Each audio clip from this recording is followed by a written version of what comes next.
Sony merupakan produsen yang masih kerap mengeluarkan handphone berukuran compact di pasaran, yang kini sudah mulai jarang dibuat oleh pabrikan lain. Kebutuhan akan HP compact serasa dituntut hilang dengan adanya permintaan pasar akan HP yang punya layar lebih lega.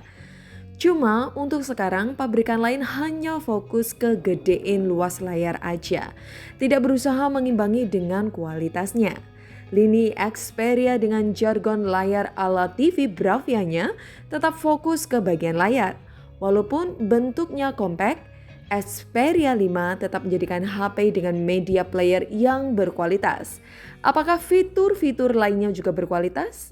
Yuk kita tonton video ini sampai habis ya guys ya. And I'll tell myself it's fine to be alone. Just to find. Kita mulai dari kekurangannya dulu ya guys ya. Susah untuk mendapatkan kekurangan HP ini dikarenakan range harga yang sudah 2 jutaan untuk versi limbah Jepangnya. Mungkin masalah keberuntungan cukup punya andil besar ketika Anda membeli secara online. Dapat HP yang baterai health-nya bagus atau enggak ya, atau layarnya shadow apa enggak, atau bodinya mulus atau enggak, dan nantinya image-nya bisa kebegal apa enggak. Itu 4 faktor yang menjadi kekurangan secara kondisional di Sony Xperia 5. Cuma yang perlu kita sorotin ya isu overheat-nya yang kini jadi fitur andalan Sony. Overheat ini kerap teman-teman ketemui ketika menggunakan kameranya secara intens. Banyak cara untuk mengakali sebenarnya dengan memakai mode pesawat atau root. Cuma ya kita harus pintar-pintar aja dalam rasio penggunaannya. Kita buktikan di video tes vlog Xperia 5 di siang hari di daerah pantai yang pasti suhunya fluktuatif. Kami menggunakan mode pesawat dan record seperlunya kurang lebih tidak sampai 3 menit dalam sekali scenes. Ambil momen penting aja, edit dan gabungin akan menjadi cerita yang lebih bermakna. Dijamin isu overheat tidak terjadi. Untuk video malam hari terbilang masih aman, tidak pernah terjadi overheat dan karakter videonya banyak yang bilang seperti video retro. Dikarenakan memang kondisi pencahayaan di sekitar situ lebih kekuningan karena banyaknya lampu kota yang tungsten, sedikit editing mungkin lebih bagus. Cuma waktu itu kita emang sengaja tidak edit karena ingin memberikan hasil contoh real dari video malam hari Xperia 5 ini. Sedangkan untuk fitur Cinema Pro memang cukup susah digunakan. Isu overheatnya akan lebih sering terjadi secara yang diutamakan adalah resolusi 4K 30 fps. Ace-nya juga nggak jalan di ukuran resolusi tersebut. Pakai 2 tangan dengan pasang kuda-kuda yang kuat akan bisa menambah kestabilannya jika teman-teman tidak punya gimbal atau stabilizer. Hasilnya juga perlu editing yang lebih matang lagi. Intinya emang video di Xperia 5 agak tricky gara-gara penyakit overheat tersebut. Ayolah Son, Bu ya belajar, masa dari zaman Xperia Z sampai sekarang masih gitu-gitu aja. Malah kesannya overheat dijadikan fitur wajib. Aduh.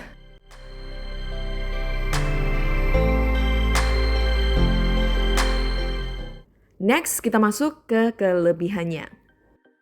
Desain Xperia 5 cukup menyenangkan dipegang. Kesan HP ini compact yang punya ukuran kecil, dirubah menjadi HP stylish dan ramping, diapit oleh frame sekeliling dari metal oleh Sony.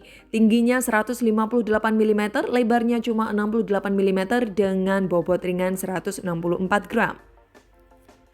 Bezel samping kanan kiri atas bawah dibuat seimbang, back dan frontnya dilindungi oleh Corning Gorilla Glass 6.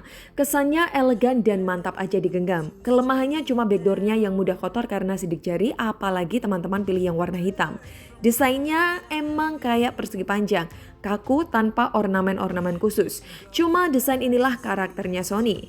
Boleh Anda bilang desainnya jelek, terlalu sederhana, dari jarak jauh, tapi pegang dulu dan rasain. Anda akan merasakan perbedaannya, feel-nya premium, dan aura anti-mainstream-nya kuat banget. Kepedean Anda memegang HP ini akan meningkat di tongkrongan walaupun tidak punya paketan unlimited. Chipsetnya memakai prosesor tertinggi di tahun 2019 yaitu Snapdragon 855 RAM 6 ROM 64 yang masih ada slot memori eksternalnya. Sony terbilang pabrikan smartphone yang masih kekeh mempertahankan memori eksternalnya di lini flagship.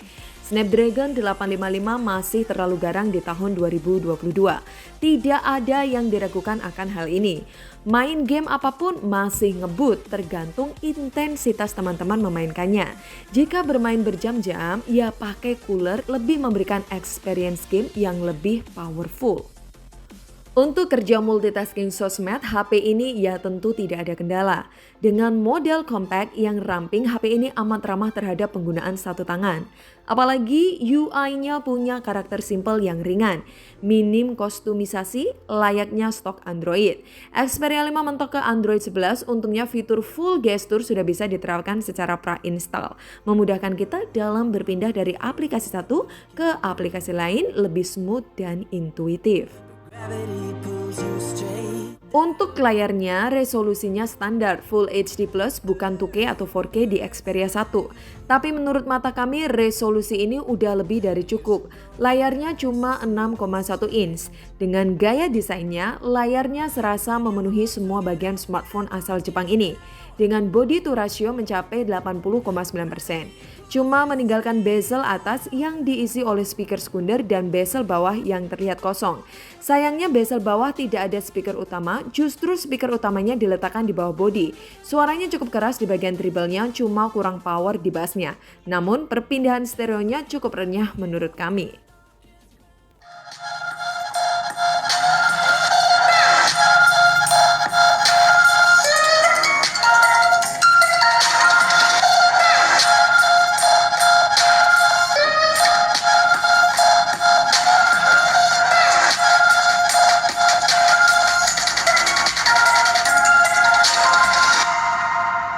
Untuk kualitas layarnya 21:9 yang sudah sering kita bahas, kelemahan rasio ini banyak aplikasi pihak ketiga yang belum support.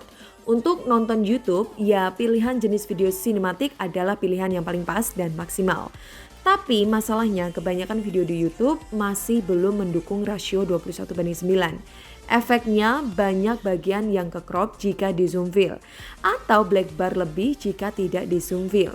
But overall, nonton konten di layar bisa membuat nuansa video lebih ke arah memanjang ala panorama, bukan ke arah lebih luas. Ya, kembali lagi sih, tergantung preferensi user suka rasio layar yang mana. Namun, bagi yang suka nonton film bergenre sinematik, Sony Xperia 5 pilihan yang paling tepat di genggaman Anda.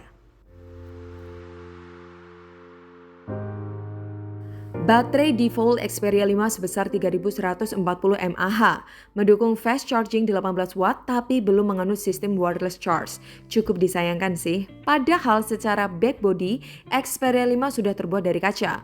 Wireless charge mulai ada di Sony Xperia 5 Mark IV yang terbaru. Lepas dari faktor keberuntungan kapasitas baterai health, ketika teman-teman pertama kali membeli device ini, unit kami cukup awet baterainya. Main game Mobile Legends 30 menit memakai baterai 10%. Main Clash Royale 10 menit 2%. Main PUBG 20 menit 12%. Waktu kita pakai dalam kondisi pemakaian normal, game sekali bisa bertahan dari jam 7 pagi sampai jam 8 malam. Bisa dibilang Xperia 5 lebih irit dibanding Xperia 1 dikarenakan ukuran layar dan resolusinya. Kondisi HP menghangat juga jarang kita temui. Kecuali kalau teman-teman ajak HP ini bekerja full di outdoor, HP semua keluaran Sony kurang kami rekomendasikan. Manajemen daya Sony dari dulu terkenal bagus dalam memaksimalkan kuantitas baterai yang relatif kecil. Tapi ingat, jangan dibandingkan Xperia 5 dengan volume baterai HP zaman sekarang ya. Yang sekarang kebanyakan 5000 mAh atau sampai 7000 mAh. Ya, itu tidak relevan. Kita pernah coba bandingkan dengan Pixel 4 dan Xiaomi Mi 9 yang sama-sama memakai chipset Snapdragon 855. Dengan kapasitas baterai hampir sama, Xperia 5 masih leading. Triple kamera Sony punya kombinasi angka 12 megapiksel di semua lensa. Yang berbeda cuma fungsi dan bukaan lensanya aja. Kamera utama bersifat wide, kamera kedua telefoto 2 kali zoom, dan ketiga bertugas menangkap foto ultra wide. Untungnya sifat kamera di seri Xperia 5 beda dengan seri Xperia XZ. Menurut kami, Xperia 5 masih lebih mudah menangkap momen spontan. Dynamic range-nya masih terlihat. Fokus dan warna seperti biasa kurang instagramable. Cuma jelas hasil kamera Xperia 5 lebih mendekati warna aslinya.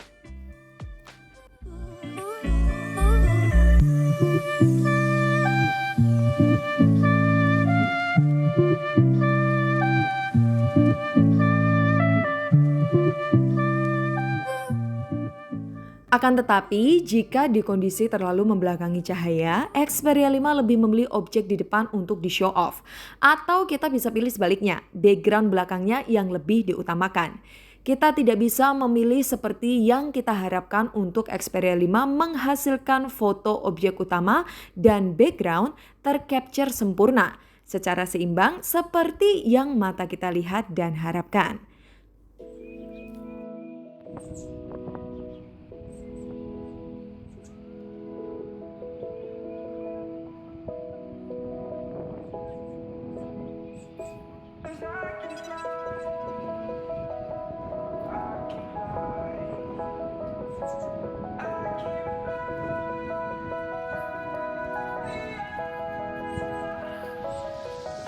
I'm crawling around, searching for higher ground. Can't see in front of me, my enemies. I've tried every possibility, ability to know if I can bleed. If that's what you wanted, you won't get it tonight. Kesimpulannya, dengan harga 2 jutaan, Sony Xperia 5 cocok untuk siapa? Bagi teman-teman yang suka gaming, cek. Suka kulik fotografi, cek. Untuk nonton movie, cek.